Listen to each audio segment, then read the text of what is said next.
Disrupting Japan, Episode 90. Disrupting Japan is sponsored by Wall & Case. If you've ever tried to hire staff in Japan, you know how crazy it can be. I mean, there are over 3,000 recruiting firms here, and they're all telling you pretty much the same thing. Well, the guys at Wall & Case are different. When you're coming into Japan, they'll sit down and work out a long-term hiring strategy with you. Is it best to start with a country manager, or perhaps a head of partner sales? Maybe the first step is really a community manager. Now, I've known the team at Wall & Case for a long time, and they've worked with a lot of the companies that have been on this show and with some of the world's biggest brands as well. So if you're hiring in Japan, you really should talk to Wall & Case. Welcome to Disrupting Japan, straight talk from Japan's most successful entrepreneurs.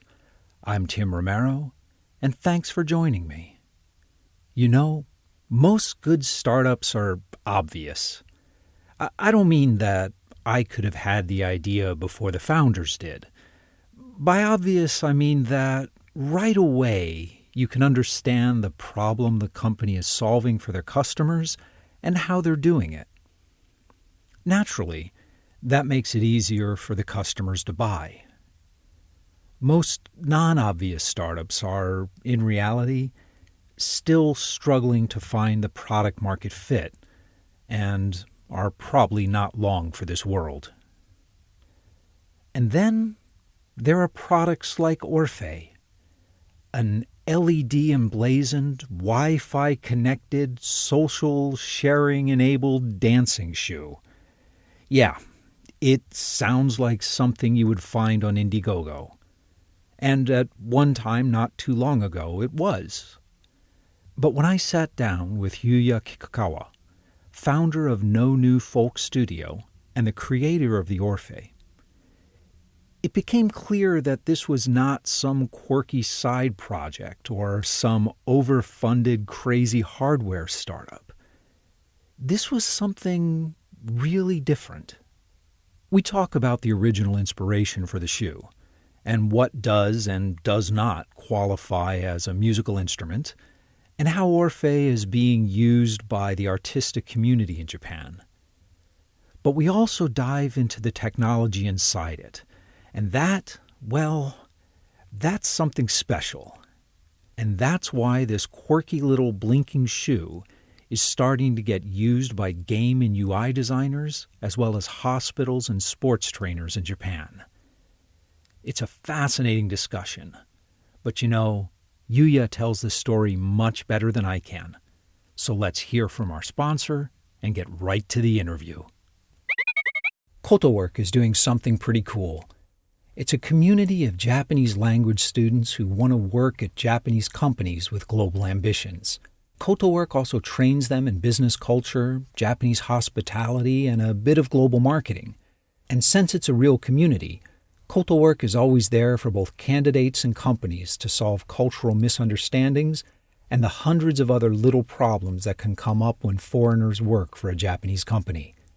KotoWork has a wonderful, long-term, community-based approach to making sure everything runs smoothly, and you should really check them out at kotowork.jp. I'm sitting here with Yuya Kikukawa of No New Folk Studio, and thank you for sitting down with me. Now, thank you for inviting. You guys make Orphe, which is an LED dance shoes, but it's so much more than that. Mm-hmm. So can you describe what Orphe is exactly? Yeah, Orphe is a kind of world's first smart LED shoes. So the smart means it has a computer inside of the sole. At the same time, there are about 100 full-color LEDs. The computer can control each pixel. So the user can change the color through the smartphone application. Okay. It's always so hard to describe dance and visual effects on an audio podcast. Okay. But so it's basically a dance shoe with an array of LED lights around the sole that are controlled interactively both with from the cell phone and from motion sensors in the shoes, right? Yes. Okay. On a high level, the idea of like putting lights in shoes isn't new. I remember back in the 90s, there was a company, LA Gear or something, that made a shoe that lit up. Was that an inspiration, or is what you're doing completely different? To be honest, I don't think it's completely different because the inspiration was actually come from the LED shoes itself. My idea is combine so instrument, function, and LED shoes. I combined the two ideas. So your inspiration was really viewing the shoe as a musical instrument, which is kind of, well, actually, when you think about it, there are some cases where the shoe is a musical instrument, right? So like flamenco, tap dancing, or lots of kind of folk music. So yeah, okay, that's not so strange at all.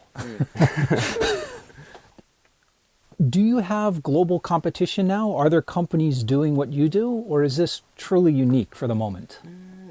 In the genre of smart shoes, there are some startups. For example, Under Armour is making smart running shoes. It has sensor in the sole. So there are some competitors.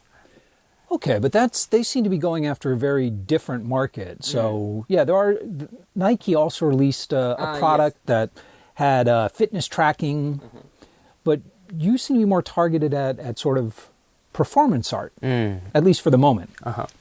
All right. Actually, tell me a bit about your customers. So other than, having cool blinking lights on your feet, how are people using Orphe?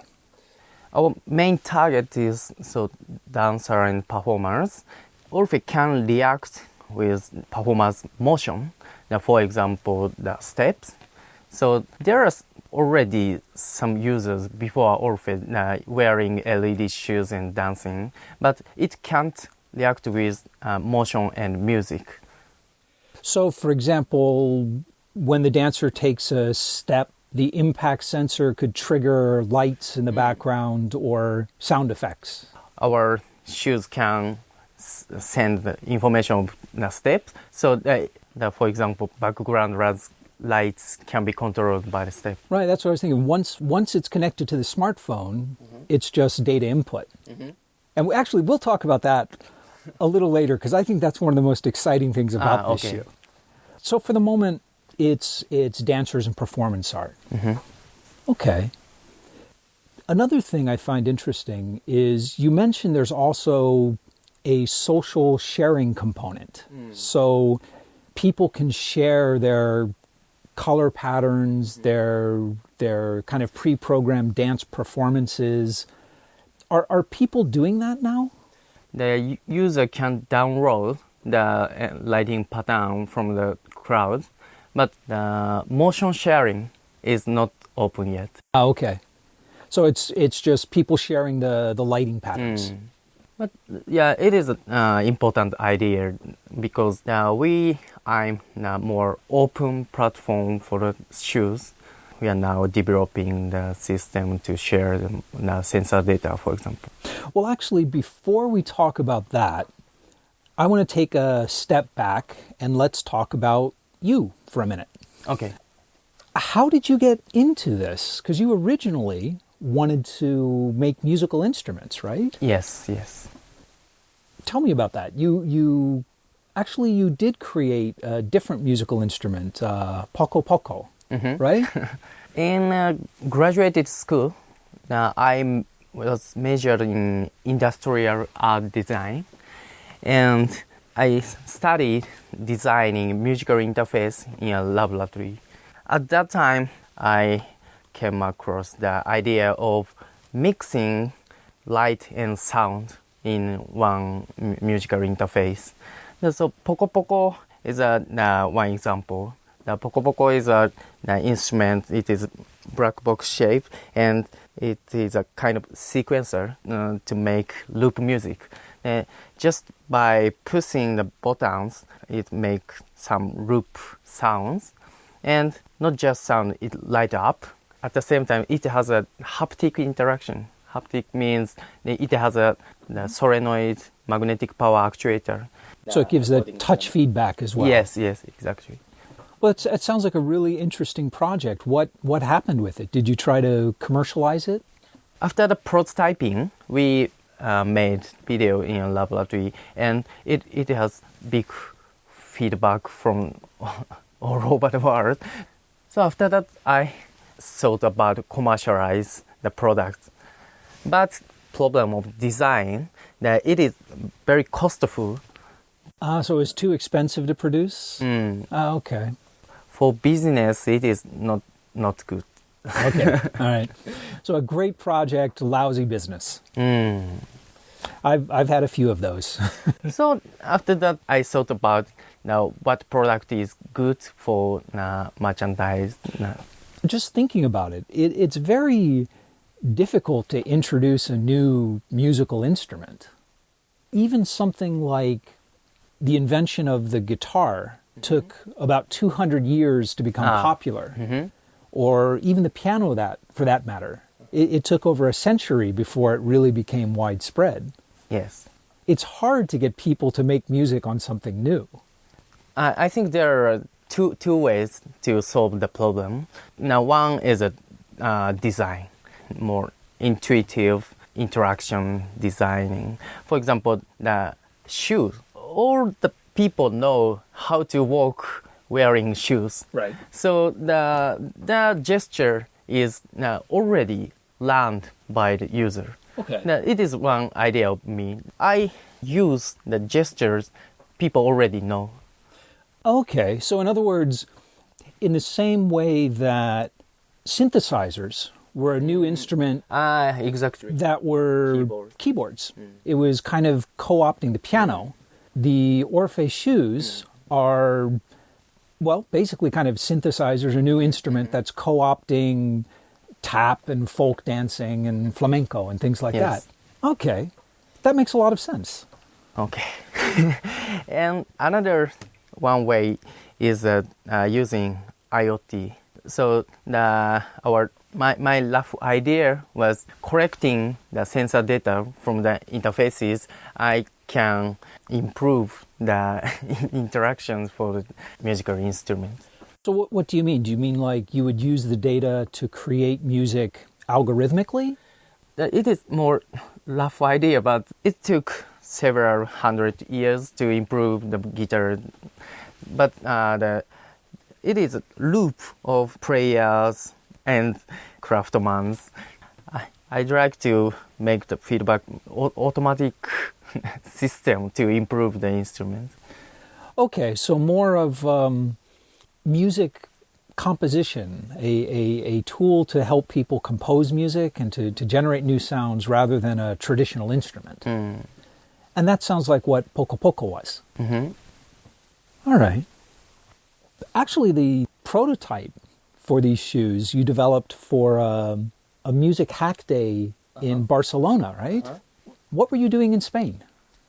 At that time, I was studying musical interfaces in the Universitat Pompeu Fabra. It is a little bit famous university for the musical interface design. Tell me about the original prototype. What was it? It is very dirty prototype, but it's a prototype. It is, to be honest, the Converse All-Star, and it has LED tapes outside of the sole, and and there is Arduino, maybe Arduino, microcontroller, and wireless, and pressure sensor in sole. Okay. Just dirty prototype. How was the reaction? Pretty good. Yeah? Because concept is same. When I step, it reacts to my step and light up, and it wirelessly send step information to the computer. The computer makes some sound feedback and visual feedback. Function is very similar to now. Right. Like any good prototype.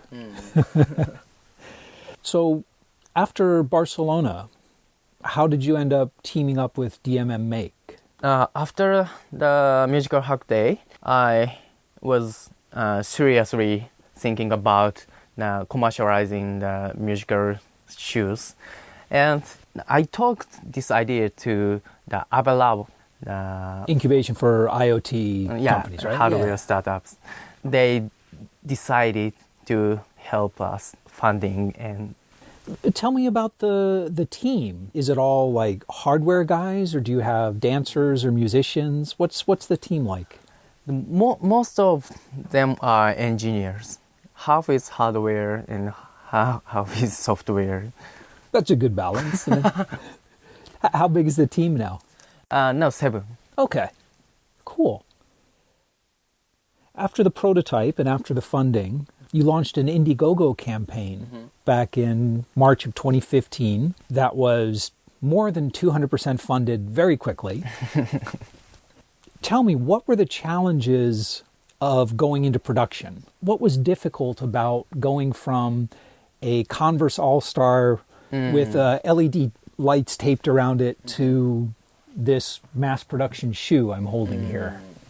In short, to make inside the shoes, so in the dirty prototype, the electric parts were all outside of the shoes, so it is kind of attachment, but I decided to make it inside of the shoes. Of course. And so we had to study about the mechanism of shoe itself.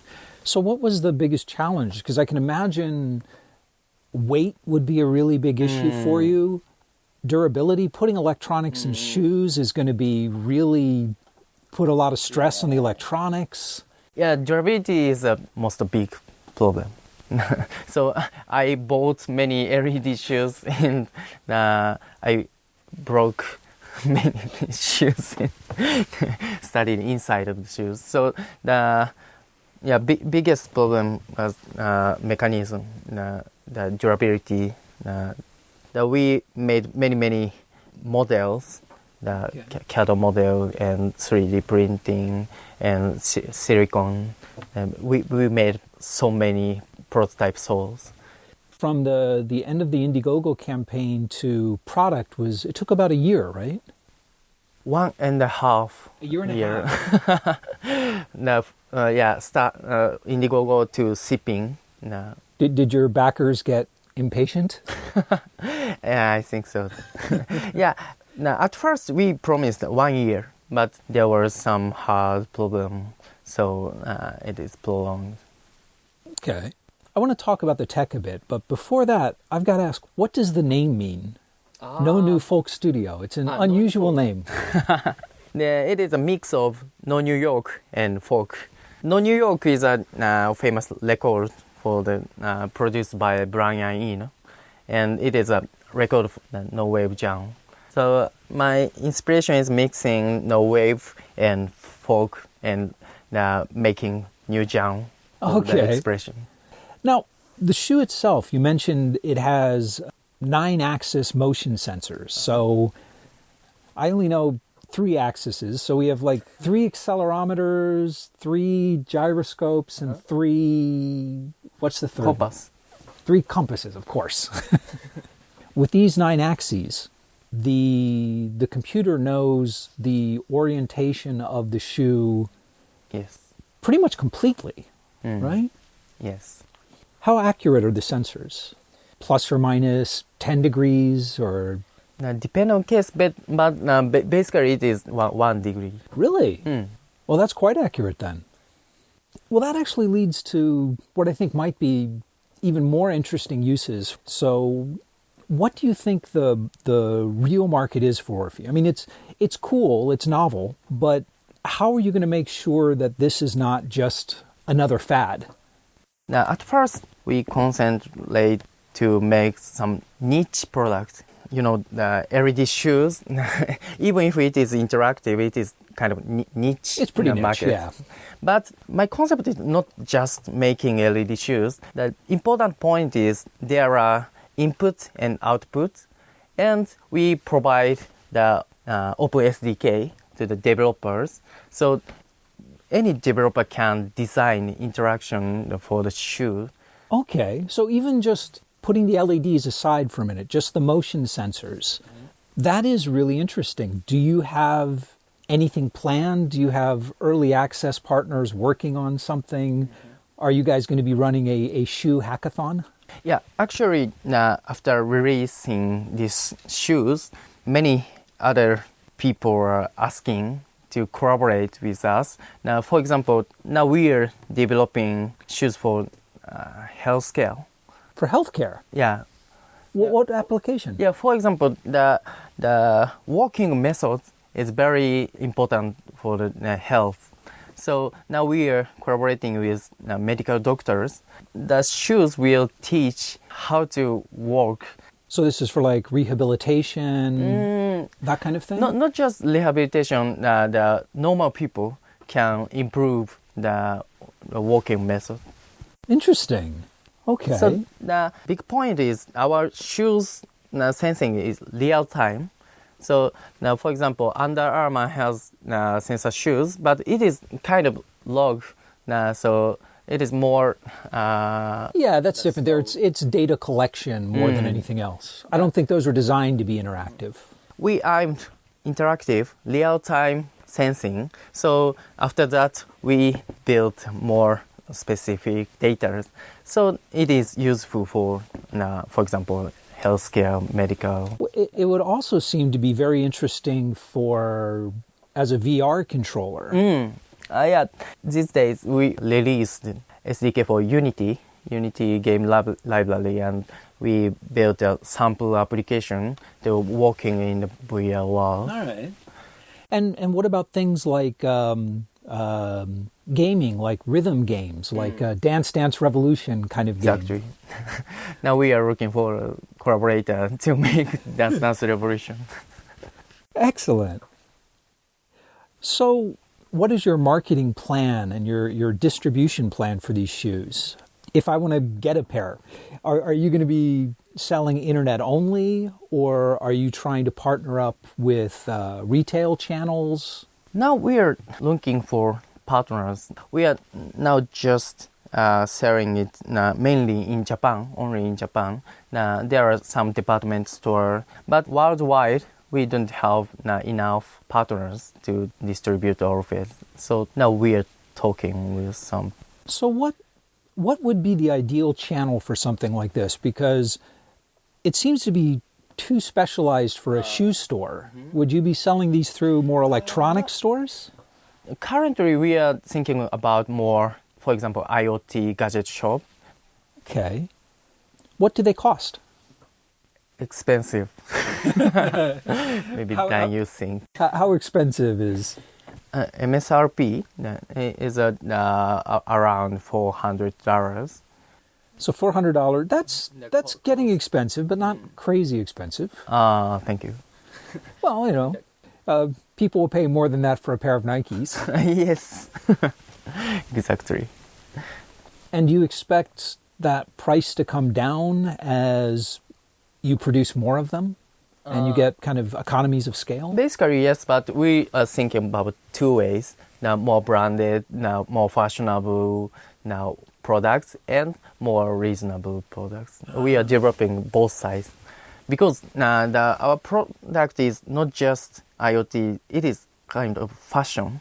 So we'd like to make more beautiful, more fashionable one. At the same time, for the functions, the user needs more reasonable ones. So now we are developing two sides. Anyway, now we design and we produce shoe itself, but now we are thinking about making partnership with other shoemakers, because now we are more tech company. Now we have to study about shoes all the time, but we don't have to make shoe itself. Sure. That way you don't have to scale up production yourself. You can rely on expertise of people who do that. Yeah, we like to build community. So developer and shoemaker, we make the relationship. Let me ask you just a general question about Japan, because right now Internet of Things is so popular. There are so many new hardware startups popping up in Japan. What's the best advice you can give to someone who wants to start a new hardware startup today? I'm thinking about after hearables. There are many displays now, but hearable can be an alternative of the control information. The audio can be a controller. After that, people want something new. So I'm thinking about the new things after hearables. By hearables, you mean sort of the audio interface, like Alexa? So what's the next logical interface after that? My hypothesis is beyond control something. So no control, no UI. So products have to know before the controlling something by the user. Okay, so you think the next big opportunity is in controllers or invisible controllers like the shoe? Yeah, invisible controller, yes. So products have to guess next action of the user without controlling something. So controllers that the user or the wearer don't think of as controllers. Now, for example, our shoe, without controlling anything, it can be a log. Just wearing shoes can be a log of something. It can guess the user is running, walking, what is the direction, what is the goal. We can guess without controlling. Excellent. You mentioned before with your Poco Poco project, which you were very excited about, and you stopped because you realized it was going to be a bad business. And I've noticed a lot of hardware startups in Japan are passionate about what they're making. They're making really interesting things, but they're not really thinking much about the business. I think so. So what made you realize that as much as you love the Poco Poco instrument, it was not a good business? Just estimate the costs. It is easy to know. It is something that is very practical and easy to do, but for some reason many people don't do it. I asked some instrument company, for example Korg, about Poco Poco, but the feedback is not good. So about the shoes, many people felt some possibility of next of shoes. So with Orphe, potential users were excited and said, I want to use this. With Poco Poco, potential users were sort of, well, this is interesting, but no. The one interesting point is almost all people are interested in using smart shoes for something. So all the people think about possibility, how to use these shoes, and what is the useful point, that they automatically think about the vision. I think that's important, yeah. When your potential customers are so engaged and they're imagining themselves using it, then you've got something valuable. Yes. Our task is just make a relationship for the customer and developer, shoemakers. We have to arrange just environment for the smart shoes. Right. Listen, before we wrap up, I want to ask you what I call my magic wand question. And that is, if I gave you a magic wand and I told you you could change one thing about Japan, anything at all, the education system, the legal system, the way people think about risk, anything at all to make it better for startups in Japan, what would you change? In Japan, most of people talking, we need more startups, we need more challenges. But if someone starts challenging that they are severe about the results, I want to change the atmosphere about the results. They have to more kindful for challenges. So do you mean that you would make people more supportive of people who are trying to make changes, or you would make people more accepting of failure? Failure. So, because before the starting challenge, they are very kindful. But after doing challenging, they are very severe about the results. Oh, that's really bad. So you're saying when you're starting, everyone's very supportive and said, "Oh yeah, you should do that." But when you fail, they say, "I told you you should not have done that." Like that. That's not good. So I wanted to change the atmosphere. That's interesting. I think maybe it's almost a good sign in that Japan has solved half the problem. When I started my first company here 20 years ago, everyone said, no, don't do that. You shouldn't do that. So they were not supportive in the beginning. And they were also very judgmental when you failed. But at least now, at least they're supportive in the beginning. I think so. We just have to complete that and make them supportive even if you fail. There are many hardware startups, they release the concept of the hardware, but they couldn't release the hardware as a mass product. Why is that? Maybe it's a very severe environment to release mass production. Is it the lack of experience from going from prototype to production? Is it difficulty getting distribution with large companies? Is it just an attitude? Why do most of them fail? For example, concept can be positive, that they support the concept, but about the product, the hardware, the result, they are very severe about the quality. So when we do some crowdfunding, they are maybe kind of full, but after the shipping and receiving the product, they are kind of professional. So were your Japanese customers a lot more demanding than your overseas customers for your Indiegogo supporters? I feel so. After the receiving the product, they are normal customer, no supporting mind. Okay. This happens with B2B companies as well. So for example, for a B2B startup, an American customer is wonderful because American companies will work with the startups and they'll say, no, you need to fix this, and they'll be a little tolerant of mistakes and missing documentation. But Japanese companies compare startup service to IBM and NEC service. They want that level. Exactly. And so in the B2C space, it's the same thing? I think so. That's tough. But the upside is that if you can keep Japanese consumers happy, you're pretty much okay anywhere in the world. I hope so. Cool. Listen, Yuya, thanks so much for sitting down with me today. Thank you so much. Your journey to success in Japan will involve some twists and turns. In trying to navigate new terrain, planning the safest, most effective way through on your own can be overwhelming. The Carter Group have been using market intelligence and research to guide Japan entrants for decades.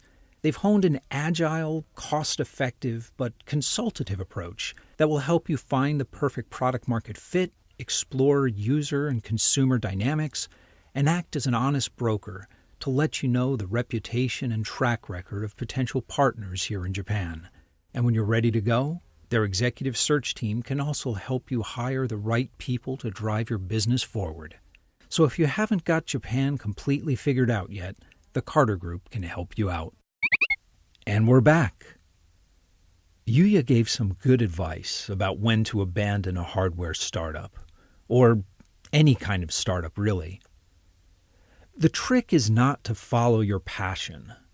Despite what everyone tells you, simply following your passion is the express lane to failure. What you want to do is to be passionate about following your users' passions.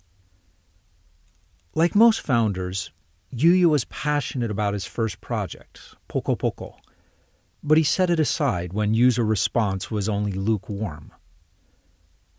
Only when he saw the passionate reaction to Orphe among potential users did he know he was onto something. Now, it's a delicate balance, of course. You might have something that is truly transformational, and it might take a while for your customers to get that. But please remember, in the end, It's not about your passion. It's about your customer's passion. Yuya's scaling strategy is smart, and it's kind of a trend among Japanese hardware startups today. It's relatively inexpensive for startups to create prototypes and go into small lot production, selling thousands of units. Taking things to the next level, however, moving into a real mass market, hundreds of thousands or even millions of units, well, that still takes some serious capital. Dedicated machines need to be purchased, custom production lines configured, and a supply chain needs to be developed and managed. Successful U.S. startups have access to that kind of capital, but at the moment, Japanese startups don't. So the best way for them to scale is to license their technology, or their entire product, to larger companies capable of mass production. This is a good and a necessary step, but I think it's a temporary one. While the previous generation of CEOs of Japanese small and mid-sized companies were perfectly happy to have their technology quietly and invisibly power some of the world's greatest brands, and we'll talk more about this next week. But many of the current generation of hardware startup founders think differently. Many take their inspiration from Akio Morita, the founder of Sony, who famously and steadfastly refused all licensing and OEM deals. Morita insisted that Sony products only be sold under the Sony brand. And this may come as a surprise to our millennial listeners, but at the time of Morita's death in 1999, Sony had the best consumer brand in the United States, far ahead of icons like Coca-Cola, GE, or Apple. And as more and more growth capital becomes available to Japanese IoT startups, we're going to see a lot more Japanese brand names come into their own around the world. If you've got a story about the Internet of Things, Yuya and I would love to hear from you. So come by disruptingjapan.com/show090. And when you come by the site, you'll see all the links and notes that Yuya and I talked about and much, much more in the resources section of the post. And most of all, thanks for listening. And thank you for letting people interested in Japanese startups know about the show. I'm Tim Romero, and thanks for listening to Disrupting Japan.